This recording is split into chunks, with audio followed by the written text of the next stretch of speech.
शेतकरी शिक्षण लावली आहे मॅडम अनमोल माझ्यासाठी मॅडमची माझी काही ओळख नाही स्वतःच्या प्रॉब्लेमसाठी बिझनेसमध्ये आले होते नेटवर्क मार्केटिंगचं येत पण माहीत नाही प्रोडक्ट विकायचे लोक जोडायचे त्याच्यातलं झिरो नॉलेज तरी पण या कंपनी म्हणजे नाही का आपली एवढा आरशासारखा पारदर्शी बिझनेस आहे 7व्या महिन्यातच 1,05,000चा चेक होता फर्स्ट पेमेंट माझं नाही का जेव्हा सुरुवात केली स्वतःसाठी प्रोडक्ट वापरले 500 800 900 असं कॅशबॅक आला नंतर 8,000 24,000 आणि मॅडम बोलल्या होत्या वर्षानंतर पण 7व्या महिन्यातच 1,05,000 रुपये आले होते बिझनेसमध्ये तसे आले ते पण कळत नव्हते पण इथे सिस्टमवरती विश्वास होता आणि मॅडम सांगत गेला तसं करीत गेले आपण काय करतो डाऊट घेण्यातच आपला वेळ जातो 1 महिना करायचं 1 महिना नाही करायचं पैसे आले पाहिजे पैसे पाहिजे स्वप्न आहे पण नाही का कधी निगेटिव्ह कधी पॉझिटिव्ह असं होत नाही चालत बघा एक आई नाही का बाळाला जन्म द्यायचा असतो ती नाही का गरोदर असते आणि जर त्रास व्हायला लागला तर तिने म्हणजे ती लेडीज म्हणत नाही ना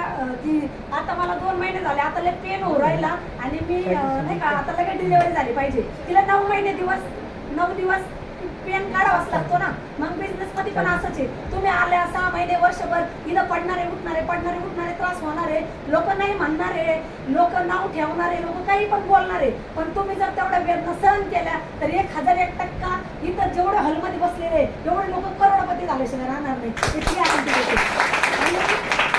आपण आलोय बघा आलोय कशासाठी बघा ज्याला पैशाची गरज नाही त्यांनी एक नाही का सामाजिक कार्य म्हणजे लोकांपर्यंत प्रोडक्ट द्या लोकांचे चांगले आशीर्वाद द्या आता मी बाहेर गेले होते जस्ट मॅडम म्हणत होत्या मॅडम तुम्ही देवासारखे भेटले म्हणे मला म्हणजे नाही का मी तुम्हाला मरेपर्यंत विसरणार नाही 22 तर मॅडम ऐकलं बघा आता जस्ट बाहेर म्हणत होते मॅडम म्हणजे लोकांना आपण प्रोडक्ट दिले तो रिझल्ट आला तो आशीर्वाद जो भेटतो ना तो भेटणाऱ्या पैशापेक्षा लय मोठा असतो पण आपला प्रश्न असतो त्याला कसं सांगू कसं बोलू मी साबण पेस्ट विकायला जाऊ का अरे करोडपती लोक करतात अमिताभ बच्चन करोडपती तरी पण नाही का 1 रुपयाचं नवरत्न तेल फेमस केलं ऐश्वर्या राय करोडपतीलाच साबणाची जाहिरात करते विराट कोहली क्रिकेटमधून 1 करोडचं इन्कम आहे तरी नाही का वर्षाला 7 करोड जाहिरातीमधून कमवतो ते लोक करोडपती ते नाही लाजत आपण का लाजतो आणि लोकांना असं वाटतं का तेल साबण शॅम्पू अरे लोक दारू गांजा तंबाखू सिगरेट विकतात ती विकून कोणाचं आरोग्य सुधारलं काय सोल्युशन भेटले लोकांना आपण एवढे सुंदर प्रोडक्ट देतो लोकांना रिझल्ट देतो त्यांचे चांगले आशीर्वाद भेटतात आणि आपल्यामुळे जर 10-20 लोकांच्या घरी चुली पेटल्या त्यांचं कल्याण झालं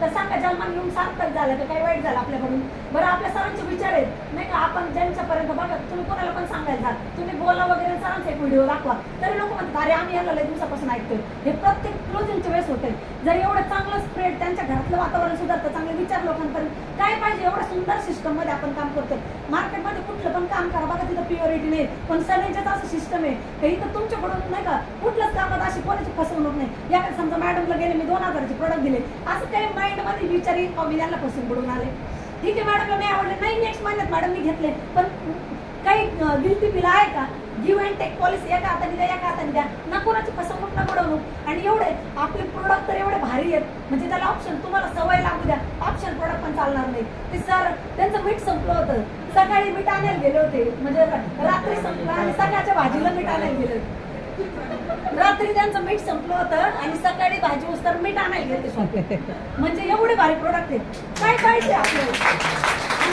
होऊ शकतो जो प्रोडक्ट नाही वापरत ना मला विकायचंय लोकांना करूच नका टाइमपास पण करू नका दुसरं काहीतरी शोधा दुसरं काहीतरी का त्यांनी सर्विस करूच नका ज्याला प्रोडक्ट नाही वापरायचं ना बिझनेस बी नाही होणार त्याचा गॅरंटी देते इथं पण कोणी बसलेलं असलं ना आपल्या घरात जर आपलं दुकान आहे मारवाडी म्हणतो का महाराजांना माझं दुकान आहे मग माझ्या दुकानात तो त्याच्या घरी पाहुणे आले शेजारच्या दुकानातून साखर आणेल का तो त्याच्याच दुकानातून घेईन ना मग आपण काय करतो सगळ्याचं आयडी माझं सगळं माझं आणि लोकांना विकायचं कशाला विकायचं लोकांना आपला बिझनेसच नाही येतो ठीक आहे नाही का तुम्हाला जेव्हा बिझनेस सांगेल त्या लोकांपर्यंत पहिले आपण तर वापरा जर आपण वापरले मॅडम डोळ्यात डोळे घालून लोकांना सांगते जर तुम्हाला काय सोनं दिली मीठ वापरलं तुम्हाला मॅडम असं असं होणारच नाही मॅडम 3 वर्षापासून मी खाते काय प्रॉब्लेम होणार म्हणजे आपण लोकांना बोलू शकतो ना कॉन्फिडन्सली पण हे कॉन्फिडन्स हरतो कधी माणसाचा जेव्हा आपण नाही वापरत ना तेव्हा माणसाचा आणि आपलं दुकान आहे अरे हे दुकानातलं खाऊन कोणतं चहा पावडर पिऊन मीठ खाऊन अकाउंटला पैसे आलेत आतापर्यंत एवढं वापरून आपल्या अकाउंटला पैसे येतात काय प्रॉब्लेम वापरायला लोकांचा प्रश्न असतो मागे जर सगळ्यात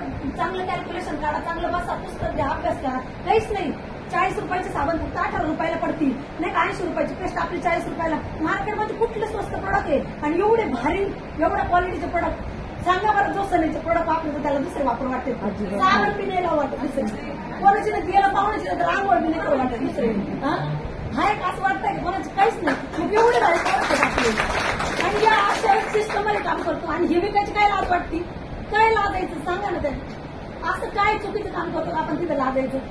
त्याला जो वाटतो त्याचा प्रश्न, पण मला करायचंय हे आपल्या डोक्यात. तुमचं जेव्हा असं व्हाय क्लिअर होईल ना आणि म्हणजे खरंच नाही का मनापासून सांगते, जो प्रोडक्ट नाही वापरत ना त्याचा बिझनेस नाही आला, मग त्यांनी टाइमपास बी करू नका सनेज मध्ये दुसरं काहीतरी काम करा. म्हणजे माझा राग येईल कोणाला, पण प्रोडक्ट वापरले ना त्याचा धंदा होणार. जो वापरेल ना 1001% त्याचा 1100 पेमीची कन्सिस्टन्सी पडलीच पाहिजे. आपल्या घरात लागत नाही का तेल साबण शॅम्पू पेस्ट मसाला चहा पावडर, आपण कन्सिस्टन्सी करायला म्हणतो. नका लय मोठी ज्याची ऐपतच नाही 1100 पेमीची होऊ शकत नाही तेवढ्या वस्तू आपल्या घरातल्याच सनेज मध्ये आपल्या बास्केट मध्ये अजून किती नाही का डाळी बेसन पीठ तांदूळ. अरे विचार करा म्हणजे एवढं भारी सिस्टम परम भाग्य आहे. एवढं मोठं श्रामपूर आहे, आपणच इथं का आलो, आपणच का भेटलो, आपल्यालाच का सनेज भेटलं. ज्या जो सनेज मध्ये आला ना लकी वन समजा त्यांनी बघा 2025 पर्यंत सुईपासून सगळं आपल्याकडे येते. आणि विचार करा अशा या सिस्टम मध्ये 1000 लोक तुमच्यामुळे सनेजच्या दुकानात जातात. इथलेच नाही ऑल ओव्हर भारतातून कुठून पण जाऊ द्या ना. महिना 4-5 लाख रुपये असे बसून कमवू शकते. अजून 2-3 वर्ष कमवू शकतं, पण त्याला सिरियसली तो व्हा ना.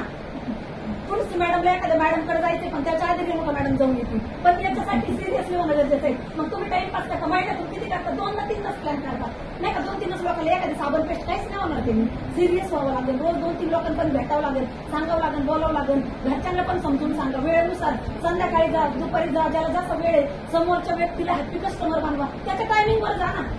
सुरुवातीला लोकांना आपल्याकडे घेऊ तर त्याच्या टायमिंग नाही का त्याच्या टायमिंगवर जा. नंतर तो तुमच्या बरोबर येणारच आहे ना फुल ट्रिप. आणि बिझनेसला वेळच द्यावा लागेल. एका दिवसात काहीच होत नाही. आंघोळ रोज करतो, धुणं भांडे सगळं रोज करतो. बिझनेस कसं एका दिवसात होईल मॅडम? लाखो रुपये कमवायचे. पोराला नाही का LKG UKG ला घालतोय 30,000 रुपये 40,000 डोनेशन आहे. काही काही शाळा तर 70-80,000. काय शिकवितात? ABCD आडव्या शेवाडा उभ्या शेवाडा. आणि तुम्हाला लाखो करोड रुपये कमवायला 3 वर्ष मन लावून दिले तर खानदानात ते पहिले करोडपती तुम्ही होता. महिना लाख रुपये अकाउंट येऊ शकतो. पकडा इथं सिस्टमचा नाही का वा सरेंडर जे सांगते ती सिस्टम फॉलो करा. Training meeting YouTube zoom meeting किती सरांनी किती 8 दिवसाला मिटिंग लावल्या, 2-2 दिवसाला नाही का झूमचे सेशन CO ऍक्टिव्ह राहा ग्रुपमध्ये. सगळं चोरून दिलंय. फक्त खायचंय तुम्हाला, त्याच्या व्यतिरिक्त काहीच नाही. आणि नाही का डाऊट मध्येच आपण वेळ टाकलं तर नाही तर कुठल्याच काही गोष्टी होणार नाही.